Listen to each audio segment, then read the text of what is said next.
ओम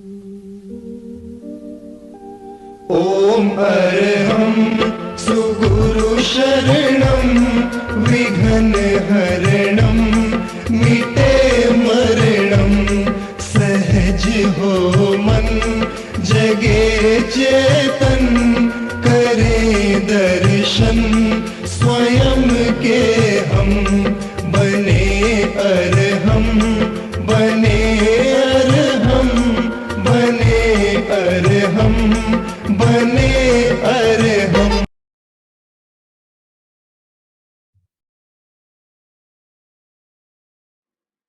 परम पावन परम आराध्य प्रातः स्मरणीय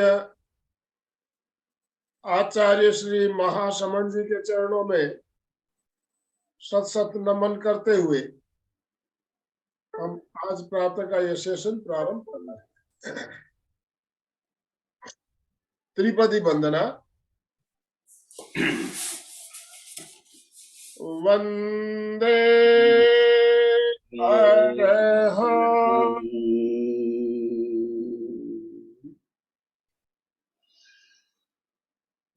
वंदे गुरुवरं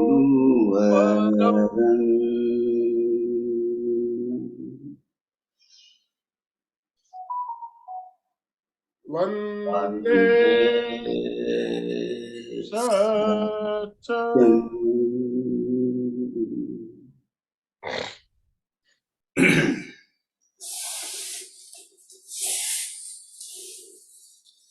सभी साधक साधिकाओं को जय जिनेन्द्र। जय जिनेन्द्र। सुप्रभात। Good morning. Good morning. Good morning.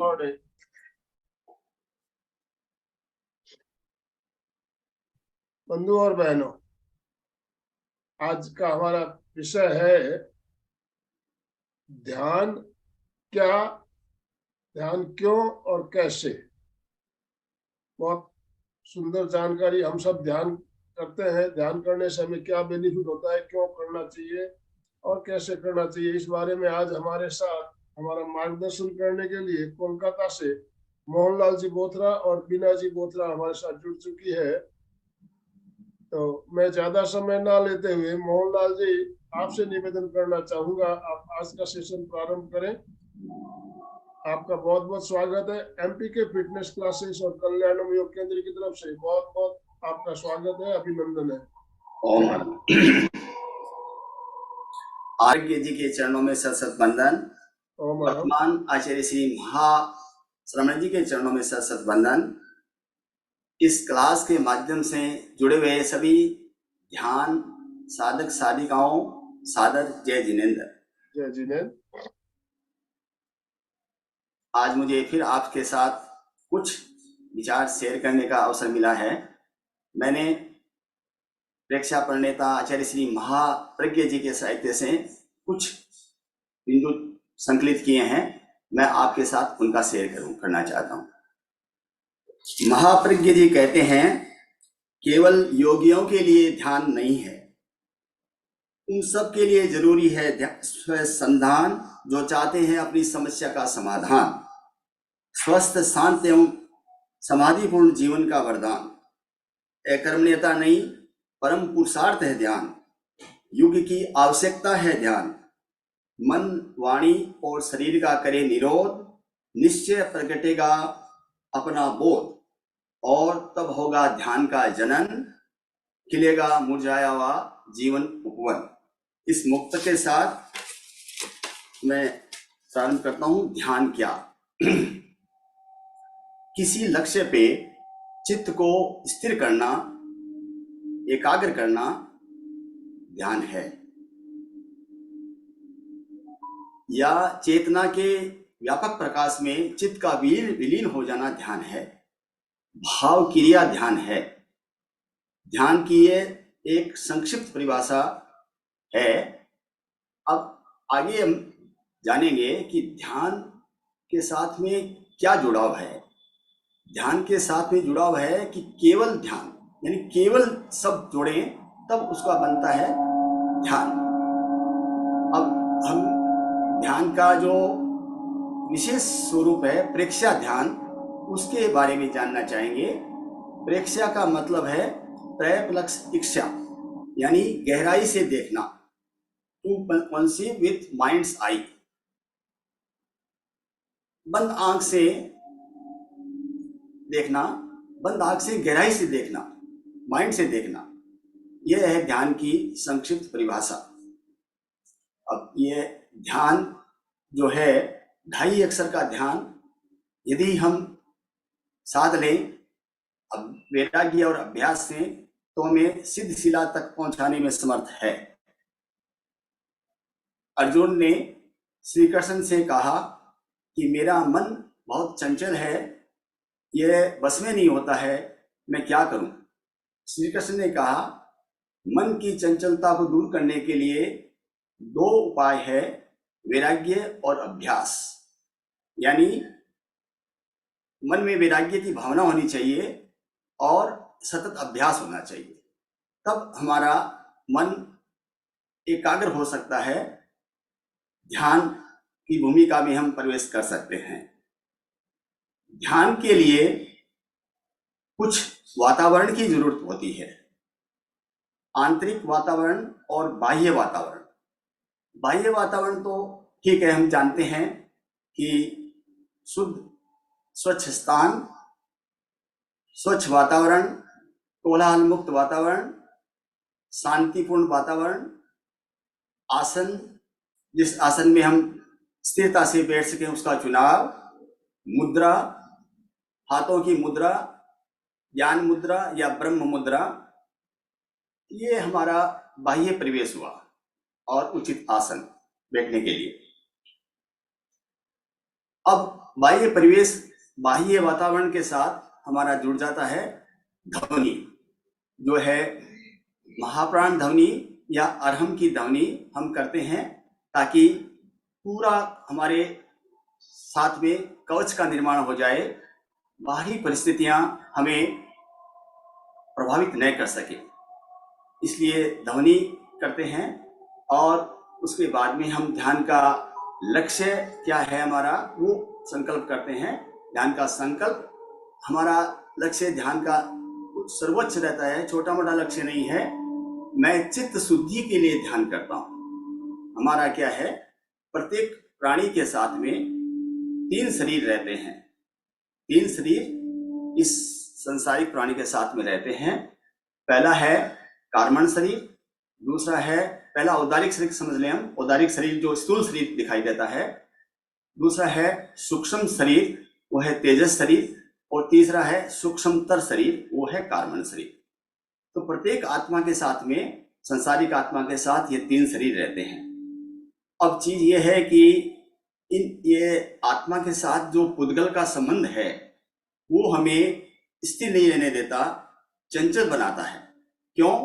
कि पुद्गल का स्वभाव ही है पुद्गल को प्यार करना, पुद्गल को आकर्षित करना, और पुद्गल जब तक आकर्षित होते रहेंगे तब तक हम ध्यान में जा नहीं सकते। तो हमें क्या करना है, पुद्गलों के प्रति, अब इसके लिए एक एक पॉइंट में आपसे डिस्कशन करना चाहूंगा, बताना चाहूंगा। अनासक्ति, पहला जो इसका बिंदु है वह अनासक्ति, यानी संग त्याग। संग त्याग मतलब किसका संग त्याग? हम पुद्गलों के जगत में जी रहे हैं, पुद्गलों को हम छोड़ नहीं सकते। पुद्गल हमारे जीवन का अनिवार्य अंग है। मैं बोल रहा हूं उसमें भी पुद्गल का उपयोग हो रहा है, लेकिन हमें इसके प्रति आसक्ति जो है, पदार्थ के प्रति आसक्ति जो है, शरीर के प्रति आसक्ति जो है, संबंधों के प्रति आसक्ति जो है, उन सबको कम करना है, छोड़ना है। धीरे धीरे धीरे धीरे अभ्यास ऐसा करना है कि हमारी आसक्ति नहीं रहे। हम उपयोग करते हैं वो अलग बात है, उपयोग से तो हम वंचित नहीं रह सकते। जब तक हम संसार में हैं, हम जीवित हैं, तो हमको सबका उपयोग करना पड़ेगा, पुद्गलों का उपयोग करना ही पड़ेगा। लेकिन हमारा ये अंतस में चेतना ये रहनी चाहिए कि मेरा इनके साथ संयोग मात्र है, मुझे इनका वियोग करना है। जब ये चेतना हमें जाग जाती है तब हमारा ध्यान का पहला जो है एक बिंदु है वो हम पकड़ लेते हैं, माने अनासक्ति। दूसरा जो बिंदु है ध्यान का वो है इंद्रियों को अपने विषय से हटाना।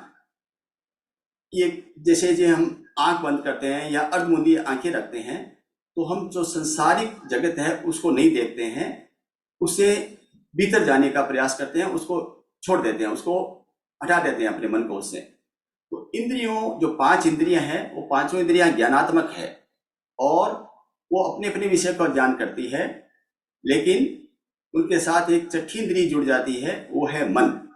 मन क्या है कि त्रैकालिक है, ये भूतकाल को भी स्मृति करता है, वर्तमान का चिंतन करता है और भविष्य की कल्पनाएं करते हैं। ये मन के 3 कार्य है।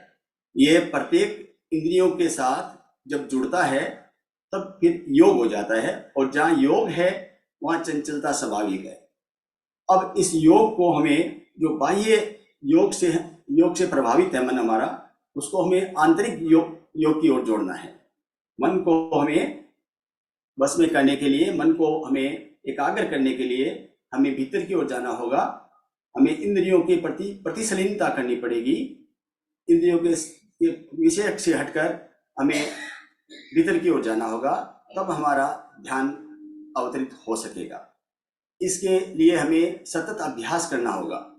हमारा शरीर हिले डुले नहीं, मैंने हमारी स्पर्शन इंद्रिय है वो स्थिर रहे, हमारी आंखें जो है वो बाहर का दृश्य न देखें, कान बाहर का शब्द न सुने, और जो श्वास मैंने जो गंध और शब्द है वो भी हमें भीतर की ओर प्रेरित करने के लिए प्रेरित करें।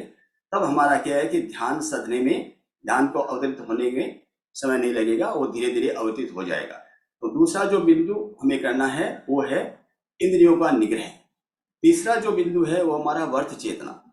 हमें संकल्प लेना होता है कि मैं अध्यात्म ये जैसे रक्षा ध्यान के 4 संपदा के रक्षा ध्यान के सूत्र है 4, वो उसके बोलते हैं हम लोग रक्षा ध्यान की दीक्षा। पहला सूत्र है मैं अध्यात्म साधना के लिए उपस्थित हुआ हूँ। फिर दूसरा सूत्र है कि किस चीज की साधना, कौन सा मार्ग, तो मैं जो है सो ये जो आत्म साधना का मार्ग है वो चुनने के लिए उपस्थित हुआ हूँ। संयम का मार्ग चुनने के लिए उपस्थित हुआ हूँ। अंतर्दर्शन की संपदा को जानने के लिए उपस्थित हुआ हूँ, और ये जो आध्यात्मिक अनुभव है उनको जानने के लिए संकल्पित होता हूँ। जब हम ये संकल्प करते हैं और बार बार इन संकल्पों को मन में स्मरण करते रहते हैं, इन पे चिंतन करते रहते हैं कि मैंने ये संकल्प लिया है, मुझे इसका विकास करना है, तब हमारा क्या है कि मन भावित होता है और हम वैराग्य की ओर अग्रसर होते हैं। जब तक हमारे में वर्त चेतना नहीं जागेगी, हम संयम नहीं करेंगे, ध्यान का अवतरण हो नहीं सकता। हम ऐसे ही में चलते रहेंगे और ध्यान करते रहेंगे, वर्षों करते रहिए, कुछ भी घटित नहीं होगा। हाँ, कुछ घटित जरूर होगा, थोड़ा बहुत लाभ मिलेगा, स्वस्थ हो जाएंगे और कुछ शारीरिक लाभ हो जाएगा, कुछ मानसिक लाभ भी हो जाएगा, लेकिन जो हमारा लक्ष्य है चित्त की शुद्धि वो नहीं हो सकेगी, क्योंकि ध्यान का अवतरण ही नहीं होगा। तो इसीलिए हमें ये जो बिंदु है इंद्रिय निग्रह, फिर बात है मन निग्रह। मन का जो है निग्रह करना पड़ता है। मन के निग्रह के लिए महर्षि पतंजलि ने बहुत सुंदर जो है सो सूत्र दिए हैं। महर्षि पतंजलि ने ध्यान के लिए और समाधि के लिए जो सूत्र दिए हैं वो अष्टांग सूत्र दिए हैं। पहला सूत्र है यम। यम का मतलब है कि आप जो है सो नियम पालन करें, किसका? अहिंसा, सत्य, अचौर्य, ब्रह्मचर्य और अपरिग्रह। हमारे जैन धर्म में भी यही सिद्धांत है, यही सूत्र है। मुनि है वो महाव्रत पालते हैं, हम जो श्रावक हैं वो अणुव्रत पालते हैं। साधन ग्रस्त में रहते हुए भी इनका पालन करते हैं। इनका हम अपने जीवन में कुछ अंशों में पालन करते हैं, संपूर्ण अंशों में नहीं कर सकते, कुछ अंशों में पालन करते हैं। तो ये यम फिर नियम में ये है कि हमें जो है सो संतोष करना पड़ता है। जो कुछ भी है हमारा असंतोष नहीं होना चाहिए, हमें जो कुछ प्राप्त है उसमें संतोष करिए। फिर है शुद्ध रहिए, मैंने हमें स्वच्छता रखनी है, भाव में स्वच्छता, शरीर में स्वच्छता। जैसे हम शरीर को साफ रखते हैं इसी स्वच्छता रहनी चाहिए, शुद्ध सोच रहना चाहिए। सोच मैंने शुद्धि रहना चाहिए, संतोष रहना चाहिए। फिर हमारा जो तीसरा पॉइंट उन्होंने बताया वो है हमारा स्वाध्याय। हमें धर्म के ग्रंथों का, धार्मिक पुस्तकों का स्वाध्याय करना है, उसके साथ साथ हमें अपना स्वाध्याय करना है, स्वयं का अध्ययन करना है। जब हम स्वयं के अध्ययन की तरफ जोड़े जाएंगे तब हमारा ध्यान अवतरित हो सकेगा। फिर उसका जो है आगे का पॉइंट है स्वाध्याय और ईश्वर प्रणिधान। ईश्वर प्रणिधान मैंने जो कुछ भी करते हैं वो हम समर्पित कर जाएं। जैसे हमारे गुरु है, हम हमें गुरु से जो आशीर्वाद मिला है, गुरु से जो ज्ञान मिला है, सारा गुरु का दिया हुआ है। हम गुरु के प्रति समर्पण भाव रखेंगे तो हमारा क्या है कि संयम में विकास होगा और साधना में विकास होगा। तो ये हुआ यम नियम आसन। क्या है कि आसन नहीं करेंगे तो हमारा शरीर नहीं सदेगा। शरीर को जब भी हम ध्यान करने बैठेंगे हमारे शरीर में कहीं दर्द होगा, हलन चलन करेंगे तो ध्यान हो नहीं पाएगा। इसलिए हमें आसन करना जरूरी है। ध्यान के लिए आसन और उसके बाद में है प्राणायाम। ये 4 जो नियम है ये हो गए। उसके बाद में जो आता है वो आता है आपका ये इंद्रिय प्रतिशीलता, इनको जो प्रत्याहार बोलते हैं लोग। इंद्रियों को अपने आप में समेटना, इंद्रियों को अपने उनके विषय से हटाकर भीतर की ओर मोड़ना, ये 5वां उनका सिद्धांत है पतंजलि का। और छठा जो सिद्धांत उन्होंने दिया वो दिया धारणा। धारणा माने एक चिंतन, एक स्थिरता। हम पदार्थ के प्रति धारणा रखते हैं। पदार्थ के प्रति धारणा करते करते जैसे हम लक्ष्य लेते हैं, किसी पिंडस्थ वस्तु पर ध्यान करते हैं, पदस्थ वस्तु पद का ध्यान करते हैं, रूप का ध्यान करते हैं या रूपातीत ध्यान करते हैं, वो धारणा हमारी होती है। ध्यान नहीं होता है, वो धारणा होती है। धारणा तो ये हमारे चेतन तत्व अचेतन तत्वों पे है, लेकिन अचेतन तत्वों पे ध्यान करते करते जब ये धारणा करते करते अंदर से हमारा चैतन्य जागृत रहता है, फिर क्या है कि हम चैतन्य की ओर मुड़ जाते हैं। तो धारणा, उससे फिर 7वां तत्व आता है ध्यान। और जब हमारा ध्यान अवतरित होता है, ध्यान सधने लग जाता है, तो 8वां तत्व आ जाता है समाधि। ये इस प्रकार से अष्टांग योग जो है वो यम से लेकर समाधि तक हमें पहुंचा सकता है। हमें उनका पालन करना होता है। अब रही बात जागरूकता की, हम अपने प्रति जागरूक रहें। हम क्या कर रहे हैं, अपने भावों के प्रति जागरूक रहें। हमारे भाव शुद्ध होने चाहिए, क्योंकि सारा प्रभाव भावों का पड़ता है। आप बैठ जाएंगे ध्यान में और भाव आपके इधर उधर जा रहे हैं, एकाग्रता नहीं आ सकेगी। भाव को भी साथ में लगाइए। यानी ध्यान के लिए जो ये चर्या का सूत्र है, उसके उपसंपदा के चर्या के सूत्र जो है वो 5 दिए हैं गुरुदेव ने। उनका पहला सूत्र है भाव क्रिया। मैंने भाव क्रिया मैंने वर्तमान में रहना। वर्तमान में रहना, सतत जानते हुए करना और जागरूक रहना। तो भाव क्रिया, कोई भी क्रिया हम करते हैं, द्रव्य क्रिया हो जाती है जब तक उसके साथ हमारे भाव नहीं जुड़ते। भाव क्या है? भाव हमारा प्राण तत्व है। जब तक प्राण तत्व कोई क्रिया के साथ नहीं जुड़ता तब तक वो अप्राणवान रहती है, उसका कोई महत्व नहीं होता है। हमें मन के साथ मन को क्रिया के साथ जोड़ना होगा, तब वो क्रिया क्या है कि ये भाव से और मन से क्रिया प्रभावित होगी और उसमें हम सफल होंगे। तो भाव क्रिया अपने आप में ध्यान है। हम गुरु से शिष्य ने पूछा कि मैं ध्यान करता हूँ आधा घंटा, 1 घंटा, लेकिन 23 घंटा तो मैं संसारिक कामों में लगा रहता हूँ, मेरा कल्याण कैसे होगा? गुरु ने समाधान की भाषा में कहा, शिष्य तुम आधा घंटा ध्यान करते हो, ये काल प्रतिबद्ध ध्यान है। 1 घंटा ध्यान करते हो, ये काल प्रतिबद्ध ध्यान है। लेकिन जो ध्यान की गहराई में जाना चाहते हैं, ध्यान से सिद्धि तक पहुंचना चाहते हैं, उनको 24 घंटे ध्यान में रहना होगा। वो जब भी आप कोई भी काम करें, गमन करें तो गमन योग, खाएं तो खान पान का योग, योग से भाव से सब काम करें। अब 24 घंटे यदि आप ध्यान में रहेंगे, 24 घंटे आप जागरूक रहेंगे, तो आपका ध्यान सज जाएगा। भारी चंचलता आपको प्रभावित नहीं कर पाएगी। तो क्या है कि ध्यान भाव क्रिया पूर्ण होना चाहिए, भाव साथ में जुड़ना चाहिए। भाव यदि साथ में नहीं है तो वो क्रिया पंगु है, उसका कोई महत्व नहीं है। दूसरा तत्व जो आता है वो आता है प्रतिक्रिया विरति।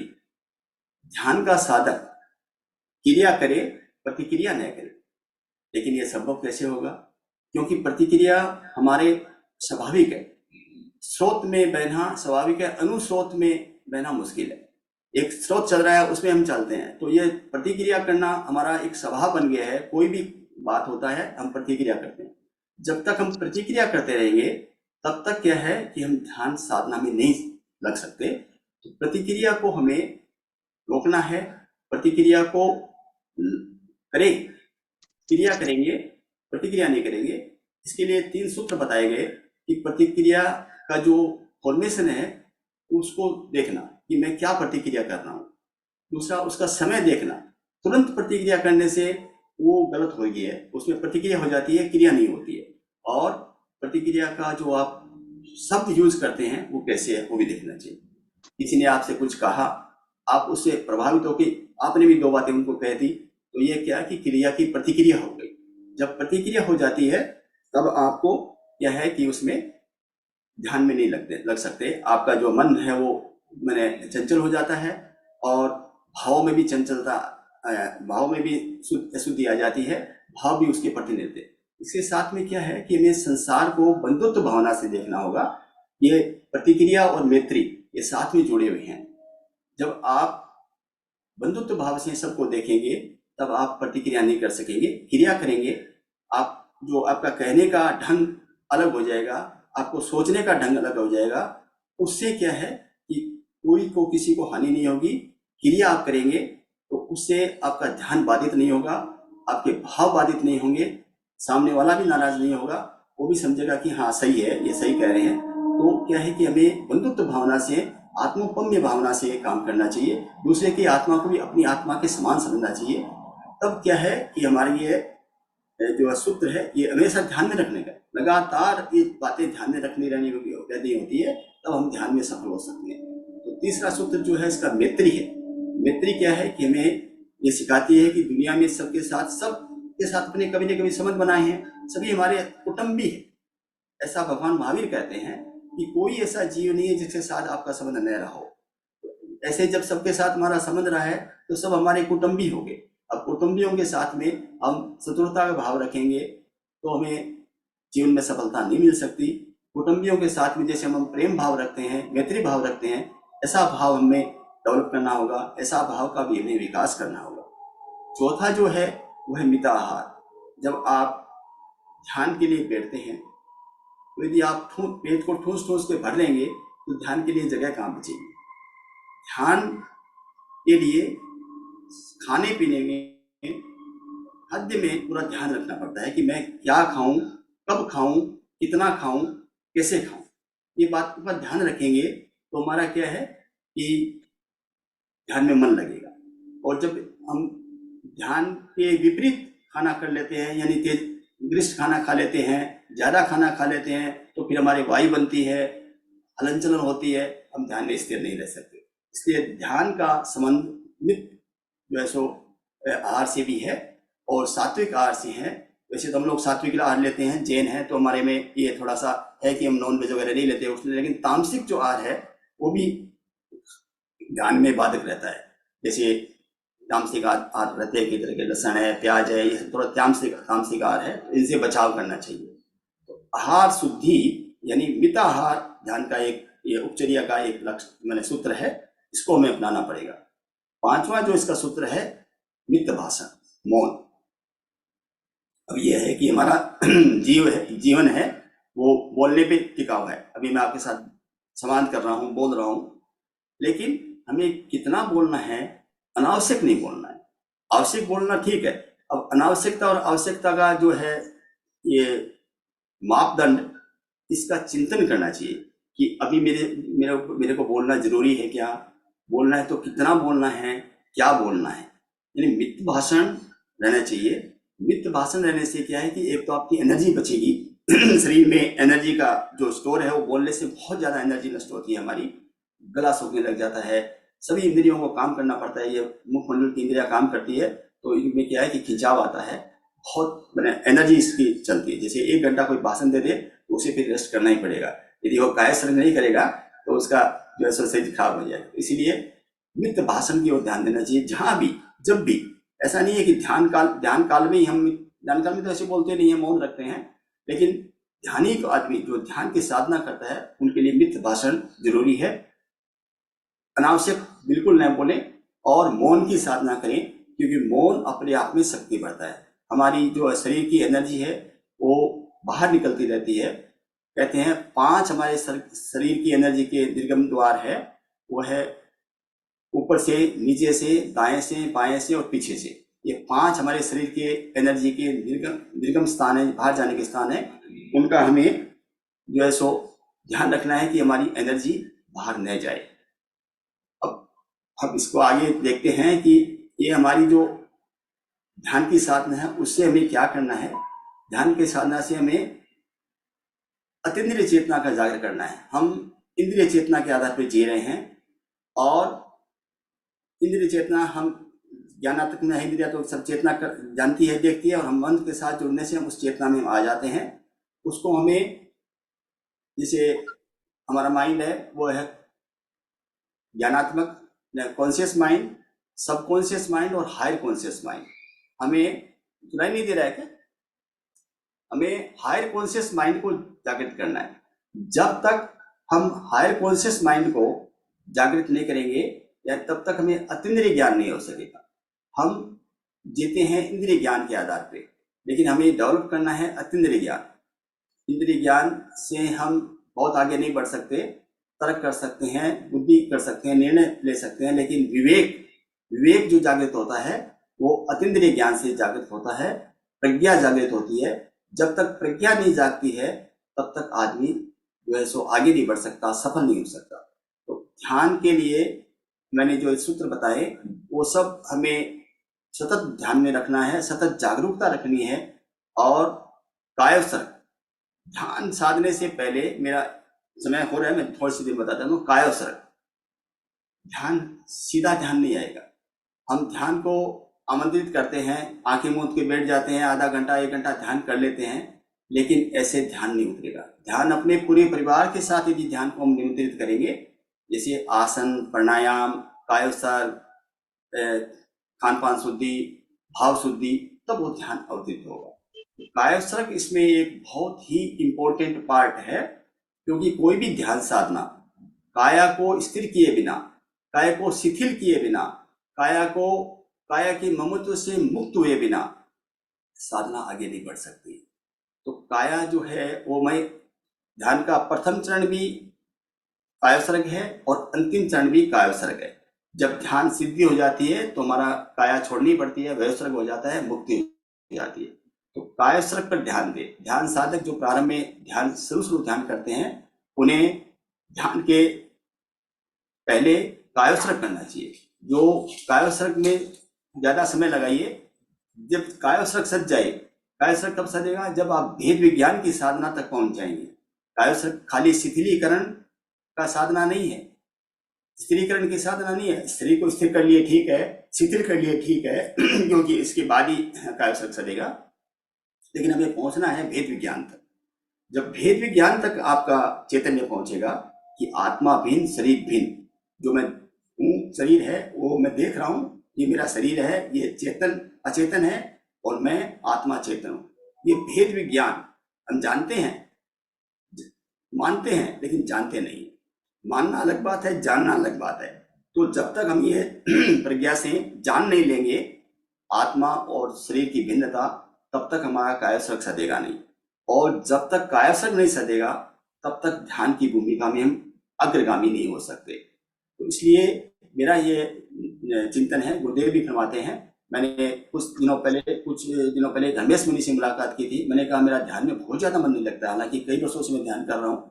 उन्होंने कहा कि पहले आप कायोत्सर्ग करो, घंटा कायोत्सर्ग करो, दिन में कई बार कायोत्सर्ग करो। जब आपका कायोत्सर्ग का अभ्यास सही हो जाएगा, ये जो भेद विज्ञान की साधना पुष्ट होने लगी, तब आपका ध्यान में बहुत मन लगेगा। तब से मैं चिंतन तो करता हूँ लेकिन समय नहीं दे पाता हूँ। जब है इसमें कौन कितना समय देता है इस पर निर्भर करता है कि ध्यान साधना इसकी कैसी है। 1 घंटा आधा घंटा ध्यान देने से सामान्य साधना होती है, बड़ी साधना नहीं हो सकती। ध्यानी आदमी को ज्यादा से ज्यादा समय जितना नियोजन कर सके, जो ज्यादा समय नियोजन करेगा और ज्यादा समय तक, जैसे एक बार ध्यान में बैठे तो 10 मिनट आधा घंटा नहीं, 1 घंटा 1.5 घंटा 2 घंटा तक ध्यान में रहिए। तब जाकर के क्या है कि इसका विकास होगा, हम आगे के स्तर पर पहुंच पाएंगे, ध्यान की उच्च भूमिका में यानी शुक्ल ध्यान तक पहुंच पाएंगे। इसी के साथ मेरा समय संपन्न हो गया। ओम अरहम आनंद जी ने हमें इसके साथ जोड़ा, समय दिया, इसके लिए बहुत बहुत आभार। आप सभी जो जुड़े हैं उनका बहुत बहुत आभार। जय जिनेंद्र। अब वीणा जी आपको ध्यान कैसे ये कराएंगे, ध्यान का प्रैक्टिकल कराएंगे। वीणा जी। आराध्य देव के श्री चरणों में वंदना। वंदे अरहम, वंदे अरहम, वंदे अरहम। सबसे सादर जय जिनेंद्र। अभी आपने सुना कि हमें ध्यान करना क्यों आवश्यक है और ध्यान से हमारे कैसे आगे हम बढ़ सकते हैं, इसके बारे में सुना। तो अभी हम ध्यान का अभ्यास करेंगे। जैसे इन्होंने अभी बताया था कि कायोत्सर्ग करना सबसे जरूरी होता है, वैसे ही दीर्घ श्वास भी हमारे लिए बहुत उपयोगी होता है। अगर हम जैसे हमारे श्वास शरीर के लिए बहुत जरूरी है और जितना जितना हम श्वास ज्यादा लेंगे उतना उतना हमारी प्राण शक्ति ज्यादा सशक्त होगी, और जब प्राण शक्ति अगर सशक्त रहेगी तो सारा शरीर का कार्यकलाप भी अच्छा होता रहेगा। तो इसीलिए अब हम आज 4 चरण का ध्यान करेंगे। तो जिस आसन में लंबे समय तक सुविधापूर्वक बैठ सके उस ध्यान आसन का चुनाव करें। पद्मासन या अर्ध पद्मासन, वज्रासन या सुखासन। हाथों की मुद्रा वीतराग मुद्रा, बाईं हथेली नीचे दाईं हथेली ऊपर, दोनों हाथ नाभि पर स्थापित करें। जो कुर्सी पर बैठे हैं वो कुर्सी पर बैठ के कर सकते हैं, जो नीचे नहीं बैठ सकते। आंखें कोमलता से बिना दबाव दिए बंद करें। ध्यान काल तक ध्यान रहे कि सब आंखें बंद रखें। अगर किसी की कोई असुविधा हो कि भाई लंबे समय तक नहीं बैठ सके तो आप आंख बंद बंद में ही धीरे से आसन चेंज कर ले।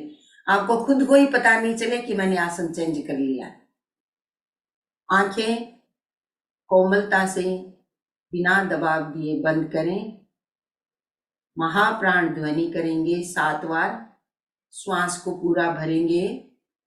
श्वास नाक से छोड़ते हुए भ्रमर की तरह ध्वनि करेंगे। तो श्वास को पूरा भरें।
ध्येय सूत्र।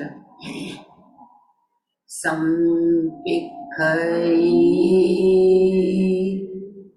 अपग मपद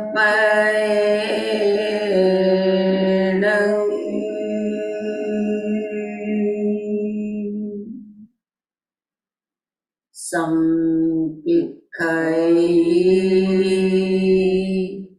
अपग मपैणं।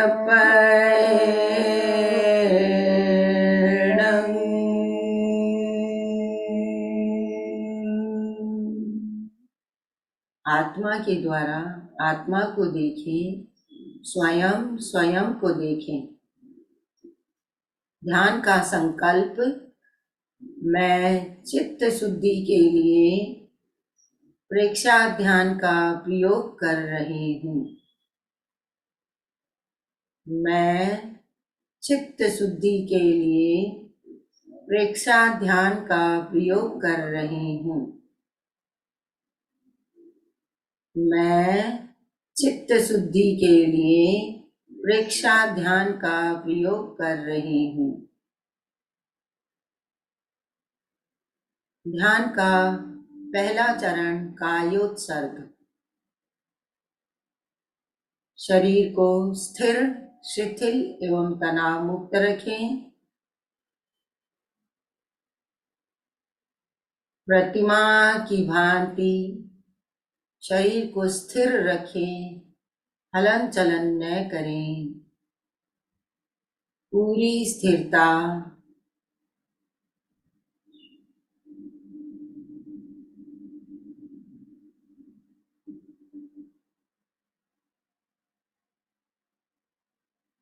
सुझाव दें, चित्त को पैर की अंगूठे से लेकर मस्तक तक पूरा शरीर शिथिल हो जाए।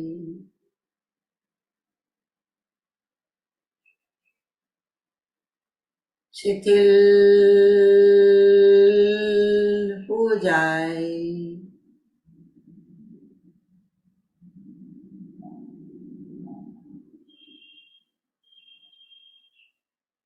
शिथिल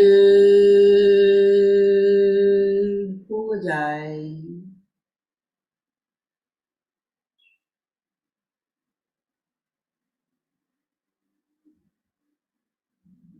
अनुभव करें, पूरा शरीर शिथिल हो रहा है। शिथिल हो रहा है।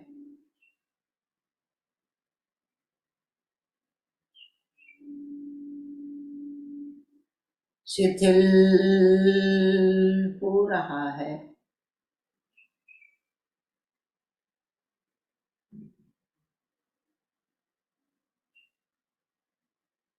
अनुभव करें, पूरा शरीर शिथिल हो गया है। शिथिल हो गया है।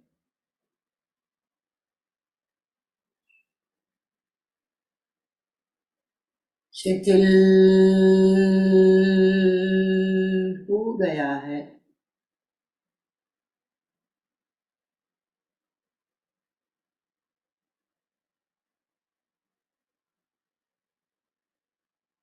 पूरे ध्यान काल तक कायोत्सर्ग की मुद्रा बनी रहे और अपने चैतन्य के प्रति जागरूकता बनी रहे।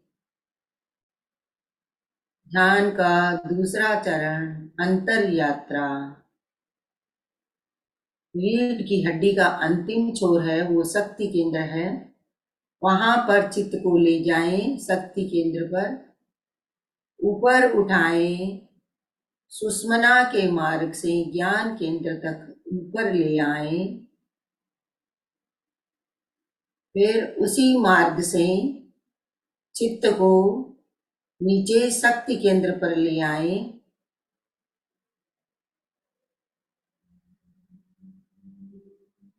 इस प्रकार सुषुम्ना में चित्त की यात्रा करें। नीचे से ऊपर, ऊपर से नीचे, सुषमना में चित्त की यात्रा करें। वहां पर होने वाले प्राण के प्रकंपनों का अनुभव करें।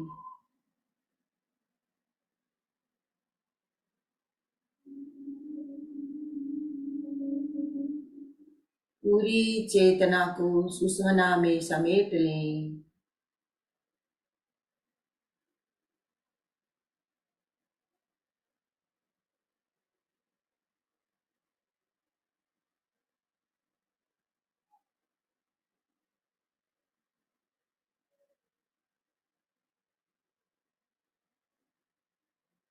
अब श्वास के साथ सुषमना में यात्रा करें। श्वास लेते समय चित्त ऊपर से नीचे जाए और श्वास छोड़ते समय चित्त नीचे से ऊपर जाए। इस प्रकार सुषमना में चित्त की यात्रा करें। श्वास लेते समय चित्त ऊपर से नीचे, श्वास छोड़ते समय चित्त नीचे से ऊपर जाए।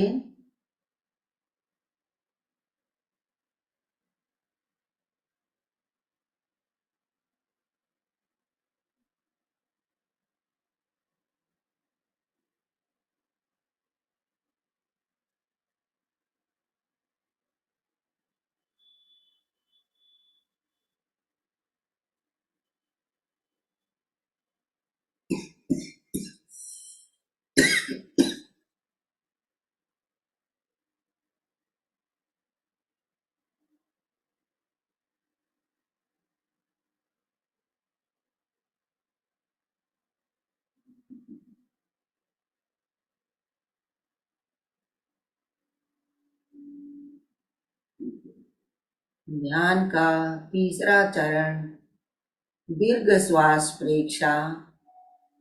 श्वास की गति को मंद करें। श्वास लयबद्ध और समताल करें।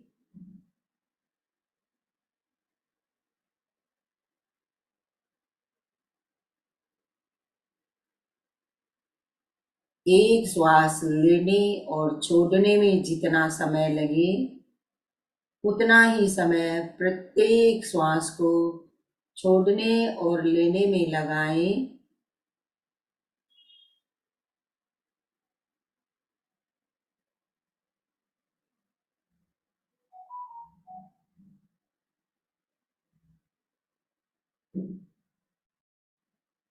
श्वास के प्रकंपन नाभि तक पहुंचे।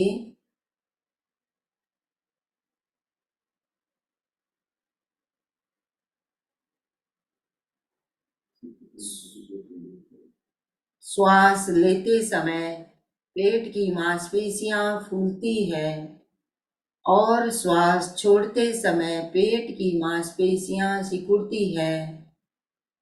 चित्त को नाभि पर केंद्रित करें। श्वास लेते समय पेट के फूलने का अनुभव करें और श्वास छोड़ते समय पेट के सिकुड़ने का अनुभव करें।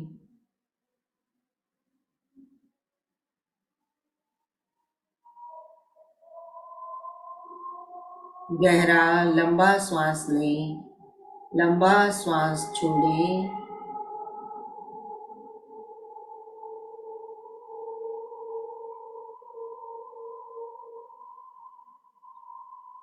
श्वास के प्रकंपन नाभि तक पहुंचे।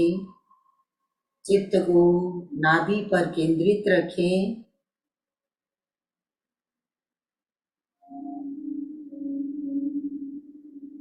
पूरी एकाग्रता और जागरूकता बनी रहे।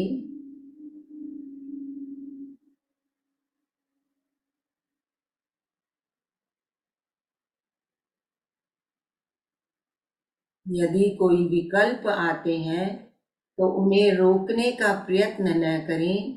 केवल ज्ञाता दृष्टा भाव से देखें।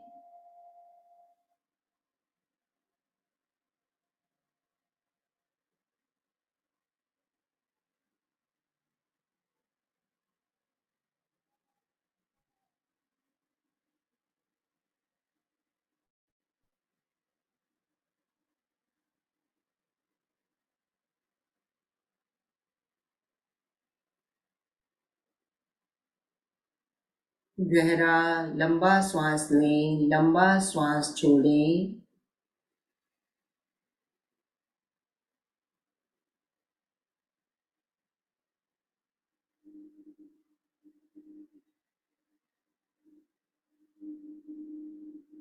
पूरी एकाग्रता और जागरूकता बनी रहे।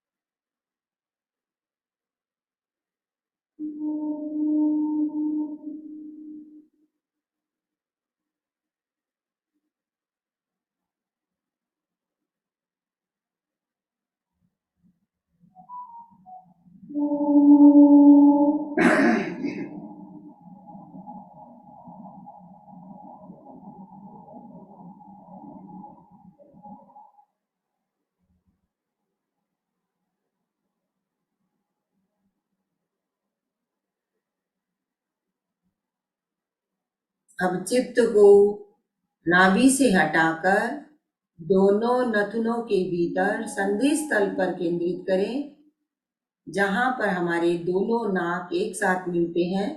दर्शन केंद्र पर नीचे का भाग है, वहां पर संधि स्थल है, वहां पर चित्त को केंद्रित करें। आते जाते प्रत्येक श्वास की प्रेक्षा करें। एक भी श्वास आपकी जानकारी के बिना न भीतर प्रवेश करे और न बाहर जाए। केवल श्वास की प्रेक्षा करें। प्रत्येक आते जाते श्वास आप जानते हुए भीतर लें और जानते हुए श्वास को बाहर निकालें। एक भी श्वास आपकी जानकारी के बिना न भीतर प्रवेश करे और न बाहर प्रवेश जाए। आप केवल प्रेक्षा करें, केवल देखें।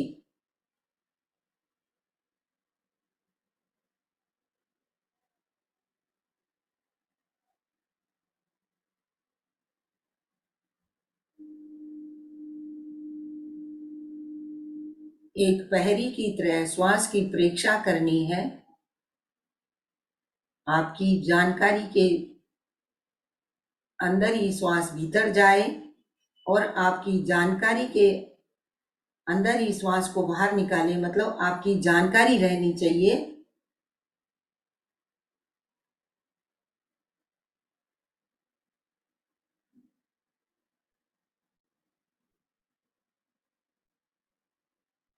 बीच बीच में आप श्वास का संयम करें। जैसे श्वास लिया,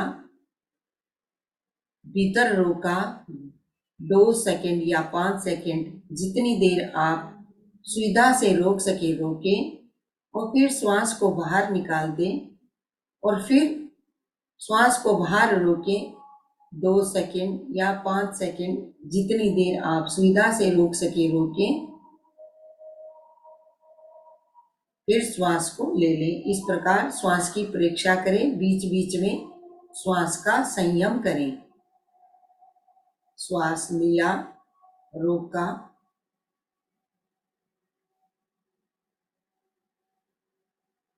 फिर छोड़ दिया, फिर बाहर रोका,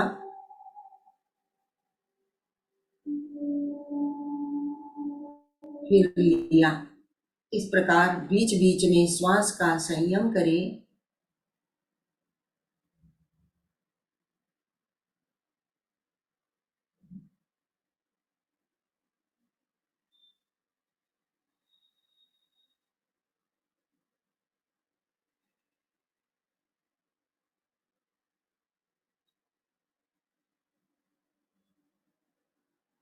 श्वास लेते समय ठंडा और छोड़ते समय गर्म, जो कुछ भी अनुभव हो उसका अनुभव करें।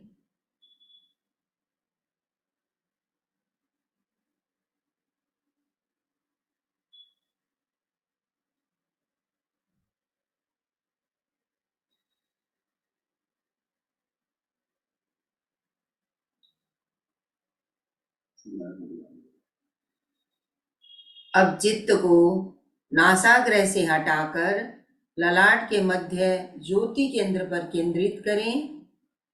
अनुभव करें वहां पर चमकते हुए श्वेत रंग के परमाणु आपके ज्योति केंद्र पर गिर रहे हैं। पूर्णिमा की चांद की तरह श्वेत रंग के परमाणु ललाट के मध्य का भाग ज्योति केंद्र का भाग है, वहां पर चित्त को केंद्रित करें।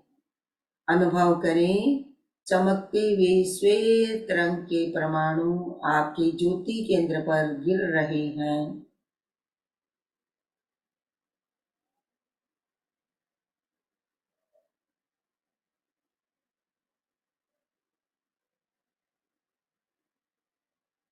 चित्त को पूरे ललाट पर फैलाएं और अनुभव करें कि पूरा ललाट श्वेत रंग के परमाणुओं से भर रहा है।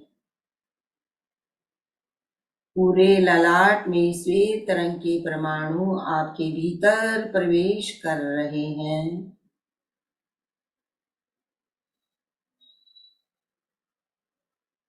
पूरा ललाट श्वेत रंग के परमाणुओं से भर गया है।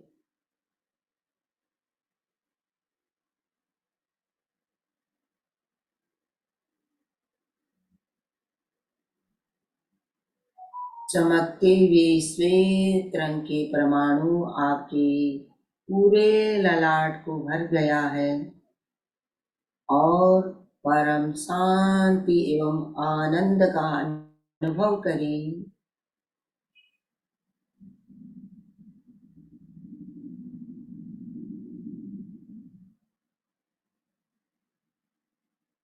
परम शांति एवं आनंद का अनुभव।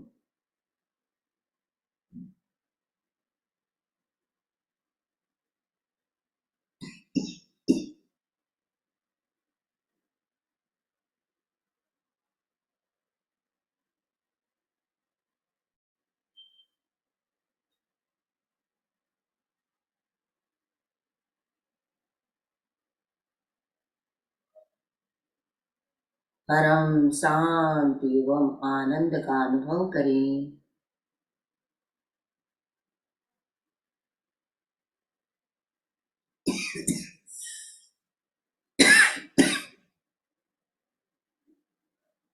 तीन दीर्घ श्वास के साथ प्रयोग संपन्न करेंगे।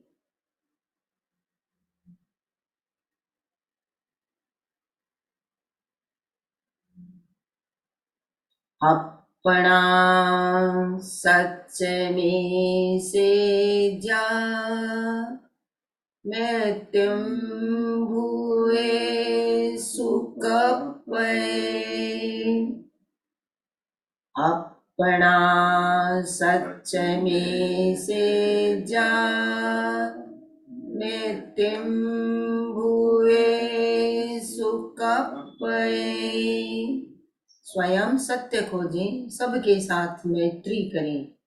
स्वयं सत्य खोजें, सबके साथ मैत्री करें। आहं सुविज्जा चरणं पमोखम्। आहं सुविज्जा चरणं पमोखम्। दुख मुक्ति के लिए विद्या और आचार का अनुशीलन करें। दुख मुक्ति के लिए विद्या और आचार का अनुशीलन करें। दोनों हाथ आनंद केंद्र पर जुड़े हुए शरणं सूत्र का उच्चारण करेंगे। अरहन्ते शरणं पवज्जामि। सिद्धे शरणं पवज्जामि। साहु शरणं पवज्जामि। केवलीपनतं धम्मं शरणं पवज्जामि। अरहन्ते शरणं पवज्जामि। सिद्धे शरणं पवज्जामि साहु शरणं पवज्जामि केवलीपनतं धम्मं शरणं पवज्जामि। वंदना की सूत्रा में जो वंदन आसन में बैठ सके वो वंदन आसन में बैठे। सत्य को वंदना करेंगे। दोनों हाथ जुड़े हुए, रीढ़ की हड्डी सीधी रहे, श्वास बढ़ते हुए वंदे बोलेंगे और जब नीचे झुकेंगे तब मस्तक को जमीन पर लगाएंगे। श्वास भरें। वंदे सत्यम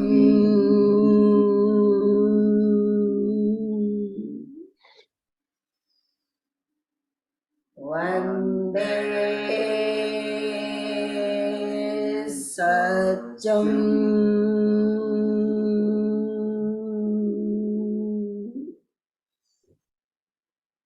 वंदे सत्यम।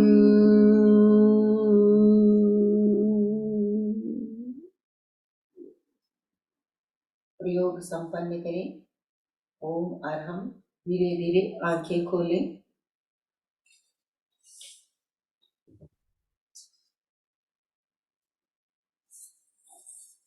ओम अरहम। ओम अरहम। बहुत सुंदर तरीके से हमने ध्यान का प्रयोग अभी किया। 25 मिनट का ध्यान, अभी समय का पता ही नहीं चला 25 मिनट कैसे निकल गए। तो आज हमने ध्यान की पहले गहराई में कैसे उतरना है, किस तरह से हमें ध्यान साधना है, इसके बारे में जाना और फिर हमने ध्यान का प्रैक्टिकल भी किया। बहुत बहुत धन्यवाद मोहनलाल जी और मीना जी, आप दोनों का धन्यवाद। बहुत बहुत धन्यवाद। आपने हमें मौका दिया और सबने अच्छे से ध्यान किया। बहुत सुंदर, बहुत सुंदर। अभी हम फीडबैक भी लेना चाहेंगे। जो भी भाई बहन हमारे साथ जुड़े हुए हैं, ध्यान करने के बाद आपको कैसा लग रहा है और कोई जिज्ञासा हो आपकी तो आप पूछ सकते हैं। तो सबके अनम्यूट ऑप्शन दे दिए गए हैं। अभी आप अपने आप को अनम्यूट कर पाएंगे। संगीता जी ने पहले हैंड राइज किया। संगीता जी अपने आप को अनम्यूट कीजिए। नमस्ते मैम, मुझे 2 चीज की जानकारी चाहिए। एक तो आपने मेडिटेशन के बीच में सांस लेना रोकना, सांस छोड़ना रोकना, उसका एक जवाब चाहिए। और दूसरा सर से पूछना चाहती हूँ कि हर पल हर क्षण हम कैसे ध्यान में रह सके। देखिए, आपने पूछा कि ध्यान को कैसे रोके, ये बोल रहे थे क्या आप? लेते हुए आपने रोकने को कहा, छोड़ते हुए रोकने का, वो ध्यान में हमें क्या फायदा देता है वो पूछ। मतलब फायदा ये होता है कि उसमें हमारे जब हम ध्यान को रोकते हैं थोड़ी देर के लिए तो हमारी आंतरिक शक्तियां वो जागृत होती है और इस प्रयोग को करने से हमारे जो अंदर की शक्तियां वो जागती है। तो धीरे धीरे हमारे ध्यान में मन भी लगेगा और अंदर की शक्तियां वो भी उजागर होती रहेगी। जितने जितने हम अगर श्वास का संयम करते हैं तो हमारे लंग्स की कैपेसिटी भी बढ़ती है और स्मरण शक्ति भी बढ़ती है। मतलब बहुत एकाग्रता भी बढ़ती है इससे। देखिए, आप जब करेंगे तो आप चित्त को वहां पर ले जाएंगे तो चित्त भी वहां पर लगा रहेगा। इसलिए इसके बहुत फायदे हैं। और हर पल हर क्षण ध्यान कैसे करें? सर ने कहा हर पल हर क्षण ध्यान में रहे। हर पल ध्यान में रहने का मतलब है कि जैसे हम ध्यान तो अभी किया, समझे कि हमने अभी आधा घंटा किया या 1 घंटा कर लिया, लेकिन हमारे जो भाव रहते हैं ना उनसे हम सब समय सतर्क रहे। मतलब जैसे हम कोई भी कार्य कर रहे हैं, जैसे कि अभी हम गमन कर रहे हैं या खाना खा रहे हैं, अब खाना खा रहे हैं तो उसी में ही आप भाव रखो। नहीं तो क्या है कि केवल खाओ, मतलब केवल देखो, केवल जानो। मतलब ये होता है कि नहीं तो हमारे विचार क्या होते हैं, हम खाते तो यहाँ है लेकिन हमारे मन में इतने विचार चलते रहते हैं कि हम वो केवल खाना नहीं खाते, उसके साथ विचारों का भी खा रहे हैं। तो हमारा मतलब ये ध्यान है कि सब समय हम कैसे अलर्ट रहें हर कार्य के प्रति। यही भाव क्रिया कर रहे हैं उसी में हमारा भाव रहे। यही भाव क्रिया कहलाती है वर्तमान में रहना। जो कार्य कर रहे हैं, देखिए, वर्तमान में रहने से हम स्मृति और कल्पना और चिंतन से बच जाते हैं। और जो वर्तमान में रहता है वो राग द्वेष मुक्त रहता है, तो वीतरागाक्षण होता है, वो ही वीतरागाक्षण होता है। बहुत सुंदर, बहुत बहुत सुंदर। ही सुंदर expression ma'am, thank you so much, very nice. देखिए, श्वास संयम से एक और फायदा है, जो हमारे विचारों का सिलसिला है, जिसे हम विकल्प कहते हैं, विकल्प आते रहते हैं, तो श्वास संयम करते हैं, विचारों का सिलसिला भी रुकता है, हाँ, वो एकाग्रता आ जाती है, क्योंकि विचार आने कम हो जाता है। चित्त लगा रहता है, इसलिए। हाँ, हाँ, thank you so much. Sudha ji, जय समय जिनेन्द्र। हमारा संपन्न हो रहा है। जय जिनेन्द्र। थोड़ा सा मोहन समय भैया और वीणा जी बहुत सुंदर लिया, बहुत सुंदर जानकारी भी दे दी उन्होंने, बहुत सुंदर, बहुत बहुत धन्यवाद। धन्यवाद। चंदू जी, जय जिनेन्द्र सर, आपने ध्यान के बारे में जो भी बताया वो बहुत अच्छे से बताया, और बीना जी ने ध्यान भी बहुत अच्छी तरह से कराया, भाव क्रिया वगैरह के साथ भी किया, तो वही मतलब भाव के साथ अगर हम करेंगे तो वो ध्यान ही है, मतलब हर समय ध्यान ही है। तो आपने बहुत अच्छा कराया, तो बहुत बहुत धन्यवाद आपको। बहुत बहुत धन्यवाद। लक्ष्मी लता जी, जय जिनेन्द्र। ओम हरम। ओम मोहन जी और वीणा जी ने दोनों ने, एक ने थ्योरी बता दी, प्रेक्षा दान की पूरी कॉन्सेप्ट क्लियर कर दिया, और वीणा जी ने बहुत अच्छे ढंग से ध्यान कराया। ओम हरम। बढ़िया। हाँ, मोहनलाल जी बेगवानी। हाँ, अनलोड हो गया क्या? हाँ। हाँ, मेरी आवाज आ रही है? आ रही है, आ रही। हाँ, तो मोहनलाल जी और बीना जी जोड़ा से इतना अच्छा से करवाया, मन हमारा गदगद हो गया, और उससे बहुत दिन भर 24 घंटा अलर्ट रहने का समय है, मतलब रह के काम करें, एक समय में एक ही काम करें, जैसे भोजन करें तो भोजन ही करें, व्यापार करें तो व्यापार करें। ठीक है, बहुत अच्छा, बहुत बढ़िया। ओम और किसी की भी कोई जिज्ञासा हो तो आप पूछ सकते हो। अनुभव, ध्यान के अनुभव जो कहते हैं ना, अनुभव शेयर करें, तो ध्यान के अनुभव शेयर नहीं किए जा सकते, बताए नहीं जा सकते, फील नहीं किया जा सकता है। सही इतना में सर। आनंद आता है, इतनी शांति होती है, उस बातों में, शब्दों में नहीं बताया जा सकता। जो साधक होते हैं वो अनुभव कर सकते हैं। तो ध्यान साधना बहुत ही अच्छी गहरी साधना है, और हम जो आज, हमारा परम सौभाग्य कि हमारे गुरुओं से एक ऐसी पद्धति हमें सीखने को मिली है, जो आज सरल भी है, वैज्ञानिक भी है, और हर कोई इसको कर सकता है, छोटे बच्चे से लेके बुजुर्ग तक इस साधना को कर सकता है। तो हम ज्यादा से ज्यादा ध्यान से जुड़े, यही हमारा लक्ष्य है। इसीलिए हम ये जो हमारा क्रम चल रहा है नियमित, और ध्यान के साथ योग भी, जैसे मोहनलाल जी ने बताया, अभी ध्यान का ही अंग है योगाभ्यास। योगाभ्यास बना हमारा शरीर सदेगा नहीं, और जब तक शरीर नहीं सदेगा ध्यान नहीं हो पाएगा। अब हम समापन की ओर चले। दोनों हाथ जोड़ते हुए बिल्कुल सीधे बैठे, आंखों को कोमलता से बंद रखें, मेरुदंड गर्दन सीधी रहे। मेरे साथ साथ आप मानसिक रूप से भी उच्चारण कर सकते हैं। मैं चैतन्यमय हूँ, मैं आनंदमय हूँ, मैं शक्तिमय हूँ, मेरे भीतर अनंत चैतन्य का, अनंत आनंद का, अनंत शक्ति का सागर लहरा रहा है। इसका साक्षात्कार करना ही मेरे जीवन का लक्ष्य है। मंगल भावना, हमारा आज का दिन मंगलमय हो, आनंदमय हो, शांतिमय हो। इन्हीं शुभ भावनाओं के साथ ओम शांति शांति शांति। कृतज्ञोस्मि, हम सब देव के प्रति आभारी। कृतज्ञोस्मि, हम सब देव के